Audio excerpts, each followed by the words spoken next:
Hey everybody, it's time to make soap.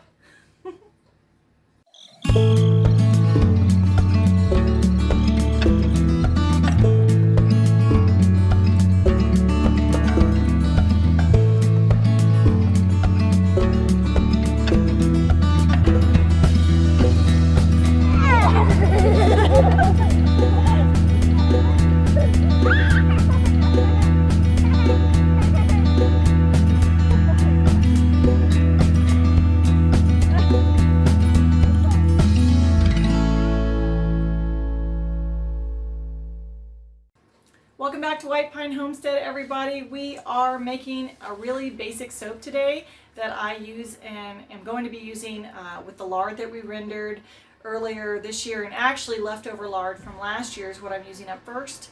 And we are just making a soap that we're going to use for our laundry detergent that we make. And I'll post a link to that video if you haven't seen it yet in the iCards, I'm not sure which direction, or in the description below, so that you guys can check that out if it interests you. Like I said, this is a pretty basic soap that we're making today. It's only 3 ingredients, but we're also going to go over at what point you would make this not a basic soap. So if you wanted to add nicer things to it or make it a different kind of soap, you certainly can. But today's recipe is just going to show you that basic way of doing it with some hints on how you can make some custom soaps for family, friends, gifts, whatever it is that you're wanting to do. All right, we're going to move the camera down, go over everything that we've got going on the counter, and get started. Okay, hopefully you can pretty much see what we have going on today. And I wanted to just kind of go over things that you need to do this. The very first thing you're going to need is lye. And you want to make sure you get 100% lye, food grade lye, which is what I have here. And I have everything pre-measured out today, and I'll go over those amounts when we get going. You have your bowl, which has your water in it. I like to have a spoon rest handy just because it's nice to have so you're not laying things on your counter. We have a spray bottle full of just basic white vinegar, and why that is, if the lye were to get on anything, the vinegar will neutralize it, and you can just spray that quickly and neutralize it, whether it were to get on your skin or whatnot. Once the lye is incorporated into the water and then the fat is then added to it, it's going to change its substance. A lot of people go, well, how can you make soap if you're using lye? And honestly, you can't have real soap without lye, but the chemical, it changes the actual substance so that then it's safe on your body. So this soap I'm making today is not probably the best soap to lather up with in your shower if you are really used to these nice, beautiful olive oil or almond oil or whatever the case may be. This is, like I said, this is going to be a basic soap that we use for our laundry, and it works great for that. The other thing that we're going to use and have here is a thermometer, because we're going to need to see the lye once it's added to the water is really going to shoot up to around, I'm going to guess around 200 degrees. We have an emulsion blender. You do not have to have this to make soap. It just makes your life easier. A lot of people specifically choose to use a wooden spoon when making soap. That is not necessary. Just remember that anything that's made, like, if lye gets on your skin or your hand or anything like that, it can burn it. And eventually, if you have a wooden spoon, it's going to eat through that too, and you'll just be replacing your wooden spoon on a regular basis.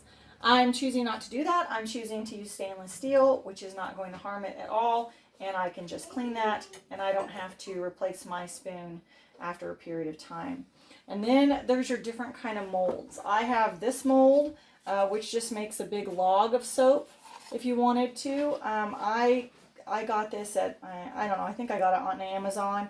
And then you can cut it with the different options. I have this crinkle cutter, and I may have bought that on Etsy. I'm really not positive, but anyways, you can have these different types of things to cut your soap. So there's that option. And you can also make these bar soaps. So you have, whatever size. I wanted to do these small ones as well, so that if, I just wanted to do samples, or just sometimes you need a nice travel bar, or really this is about as much as I need for my when I'm doing a batch of laundry soap. Okay, we have gone over the molds that I have, and the only other thing I wanted to add to that is that you don't have to buy specific soap molds. If you don't have soap molds, that's fine. Any type of silicone mold you can get. They have candy molds, they have cupcake molds. There's a brand out called Demarl, and it's also called Bon Cook now. Any of those will work. You do not have to have specific soap molds, so you don't need to stress out about that. Anything basically made out of silicone will work. Okay, I have my gloves on. I have long sleeves on because the whole point is to protect your skin. I am putting on my safety glasses right now. And then everything that I have measured out, I pre-measured out on an electric scale, and that's actually a pretty important step, just to have it exact, because you do need to have exact measurements. And the only other thing that I want to mention is that I have up here, my window is wide open so that I have plenty of ventilation. So we have 8.5 ounces of water, and the first thing we are going to do is start adding our lye. And we're going to slowly add it, and it's 3 ounces of powdered lye. And I'm going to start slowly, very slowly. Do you add it into your water, and as you do, just start stirring it. Okay, and we're just going to start stirring it until it's all incorporated in the water. It's just going to be incorporated and look milky. And then what's happening, and we'll put the thermometer here in a minute, is the temperature of this water is going way up right now.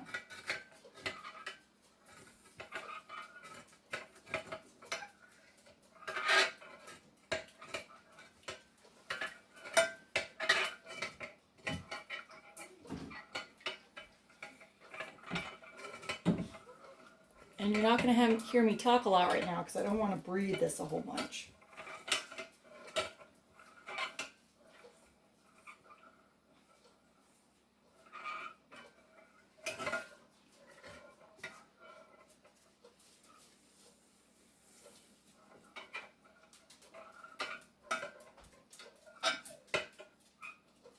Once it gets in there, it's not so bad. It's just this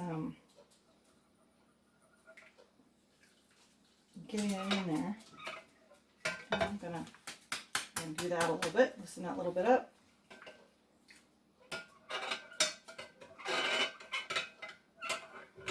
Okay.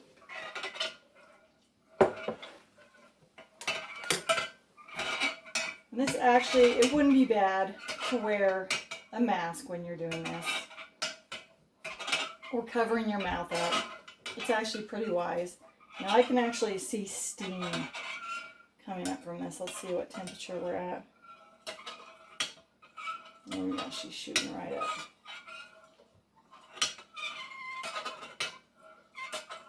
Ooh, you can see, I'm not sure if you can see, but my actual thermometer is getting foggy.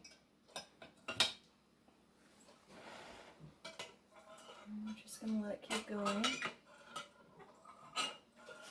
But I think she is pretty incorporated at this point.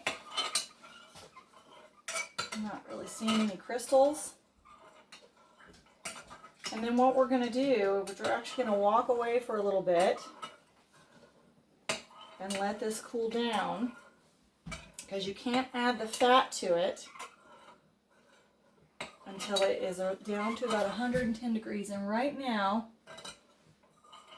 well, it didn't get quite as hot as I was thinking, but it's certainly plenty hot. It's 150 degrees. All right, so we're just going to leave this for a moment. And while that is cooling off, and we're waiting for it to get down to the 110 mark, I'm going to read you a little thing from this soap making book that I had picked up at one of our local co-ops.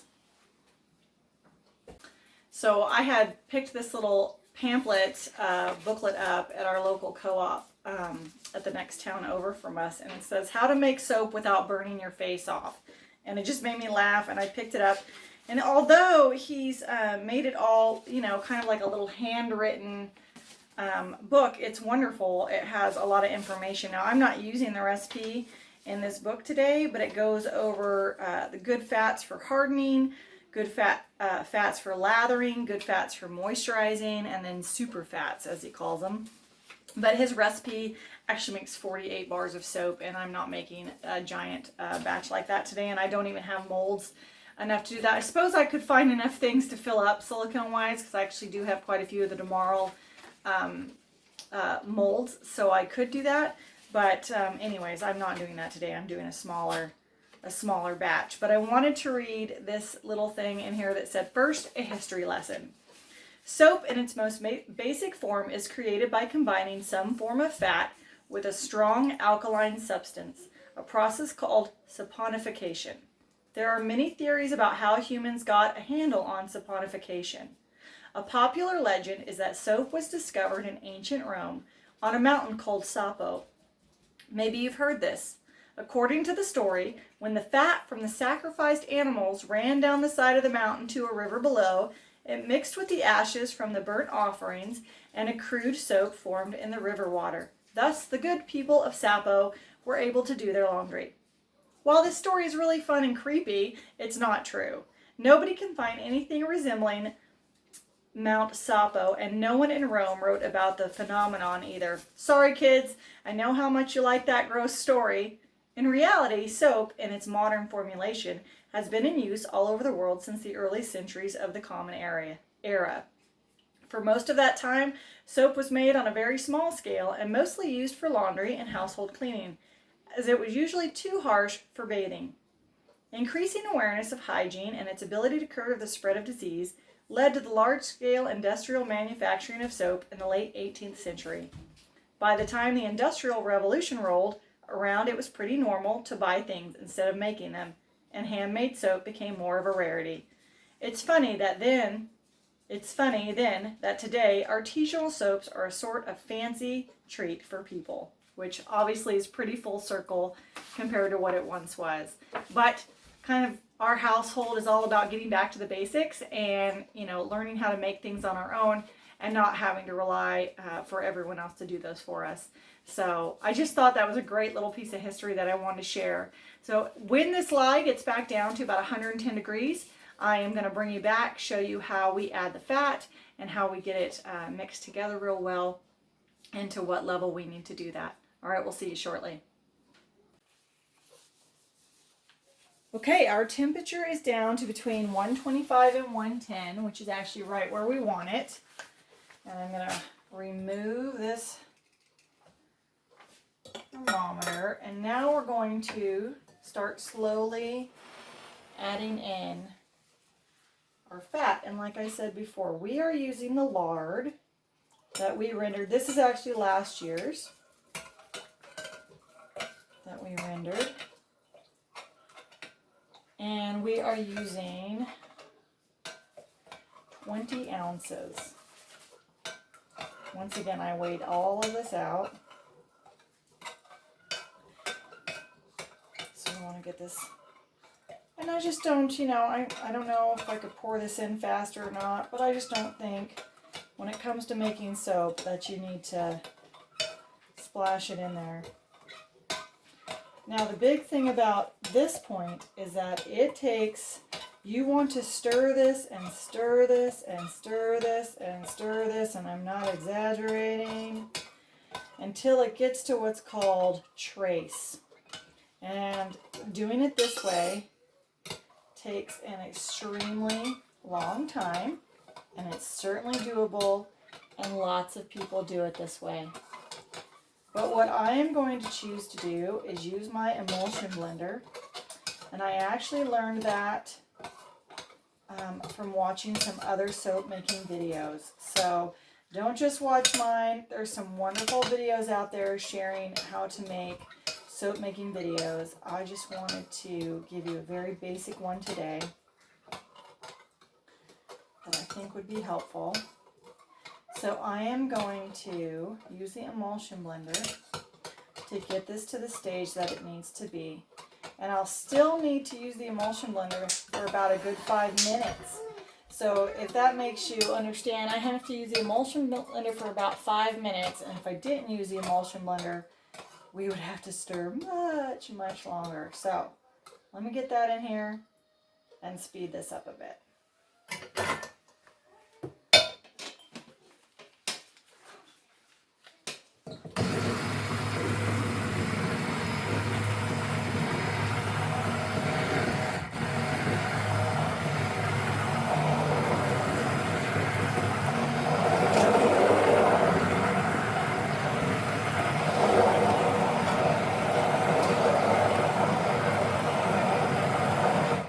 Once I've done this for about 5 minutes, we'll be back and I'll show you how it's looking. All right, so we've reached a thick trace, what they call a trace, and I just want to show you that basically you can kind of see when I move the emulsifier through here. One, it's fairly thick on top of it, but also it kind of just shows a mark of it through the soap. And that's a very, very nice thick trace. So we are ready to go to the next step. I also want to mention that I realized after I started on the last one that I had my sleeves up. I have a tendency to push my sleeves up a lot. And in between putting the, when I was waiting for the temperature of the lye to get where I needed it to, I had pushed my sleeves up and walked away. Don't do that. That's actually not safe. I have the white vinegar here and I can spray if I need to, but on the safe side, we should definitely just be wearing our proper safety just to keep things okay. So now we're gonna, if you were going to, right now would be the time if you were going to add essential oils or herbs or things of that nature, you would just put those in and mix it up to the consistency that you would like before you put it in whatever molds that you are using. But this is a basic soap. So 3 ounces of powdered lye, 8.5 ounces of water, and 20 ounces of, in my case, I use the lard from our pig that we rented last year. But it's 20 ounces of any fat you choose to use. It could be coconut oil. It could be olive oil. It could be a mixture of different oils. And so that's, you don't have to be hung up on the specific oil. Depending on what you want, if you want lathering more or you want, you know, what you're looking for will depend on what oils you use. Like I said, this is being used for laundry, and so I'm perfectly happy using the very nice lard that I rendered last year. If you want a really white soap, you would want to use something more like coconut oil, because you can see this is more creamy than what you would get from coconut oil. So the other thing that I didn't show you before is that once you get it into your molds, you're going to want to have it somewhere it can air dry really nice. And I had purchased these cookie cutters. I want it to have air inside and out. Now I'm not going to put it on here right now. I'm just showing it to you. I got a set of 3 of these. I have some that I use all the time for my own baking and cooking, but I didn't want to take those up. I wanted to leave those in the cupboard, and then when I needed something, I'd have these. So I bought a set of 3 of these for $9. They were not expensive at all. If I can find them again, I'll put them down below and show you. But yeah, they didn't cost a whole lot of money. Let me get out one thing here that I want, and we're going to go ahead and start pouring these in here. Now, once you do this, they're going to create a little bit of a, as they're drying, they're going to get like a, I don't know, kind of a white top to them. You can pop them out later and just cut them with, say, that straight cutter. Of course, you can use a knife, whatever you want to do. Some people don't mind it on there at all. It's really going to be your preference because it's your soap. So like I said, this is just basic laundry soap for me. It doesn't need to look beautiful. I am going to smooth it out just a tiny bit with this spoon that's in my hand when I'm done. And when doing that, it'll also make sure that I'm kind of getting any air bubbles that might be in there. I'm also trying to pour it so that I don't have a lot of air bubbles. And we're going to see, ooh, that one got kind of full. I'm going to have to fix that one. Maybe we can just put a little bit less on that one, and then, there we go. Take some of that in there. Perfect. So as you can see, once again, these are mini bars. So putting them in this kind of mold is kind of nice because you don't really need to do a whole lot with them. You're going to let them sit for a couple days. And then after they've sat for a couple days, you can pop them out. And then you're going to put them in, you're going to lay them back on that rack like I just showed you. And you're going to let them cure for about 30 days. Let's see if we can get another bar. I might steal from a few of the other ones to make just some equal bars here. So this is kind of a perfect recipe for this particular mold that I have. And like I said, you can, now if you were adding other stuff to it, like your herbs and things, it's going to be a little different because you're putting more volume in. So by putting more volume in, let's see, where's another one I could do that? Probably this first one. You're putting more volume in, you're going to have a, you know, you're going to fill up more of your, that one's kind of big. Perfect. All right, I'm really happy. Okay, and then just kind of smooth those out and make them look nice. And kind of pushing out any possible air bubbles. And I think these are going to be great. And I'll put them on this rack in a spot where my children aren't going to grab them. And they can just cure for a few days. And then we'll pop them out, leave them on that same rack for about a month. And then each one of these bars is good for one batch of my laundry soap. And I am really happy with how this looks and how this has turned out. All right, and then let's see, the easiest way, I think it'll lift right up. I don't think I'm going to do it right there. I'll bring it over here. Probably not the most perfect way of doing this, but it's how I'm going to do it. And so maybe next time putting it on a rack might be a little simpler, but hey, that worked too. But, you know, doing all that work and then having it spill everywhere, probably not wise. So let's be cautious. All right, I'm going to bring you guys back up to me and chat for just one more moment. All right, everyone, I hope that you learned how to make some simple soap today. Just know that it doesn't matter what fat you're using. You can use whatever kind you have on hand and you're comfortable using. You will get different results with different fats based on what you're working towards. So obviously if you're trying to make something that's more of a facial or body soap, you might want to use a different kind of fat than say lard, or at least not, and I personally am not a fan of say Crisco or anything like that. So you just have to make the decision of what works best for you. But once you get that soap to that trace level, then you could add your essential oils in or any of your herbs that you want it to have. And I'm actually looking really excited to play with some more recipes that I want to start getting out there with some things that I have. I think that I have some homemade vanilla, and I have vanilla extract that I used, as well as orange peels. And I was thinking about making like a vanilla orange cream kind of a soap. My dog's barking. I think that's my cue, guys. Anyways, hopefully this was a good video for you guys and you enjoyed it. And we will see you in the next video. Bye.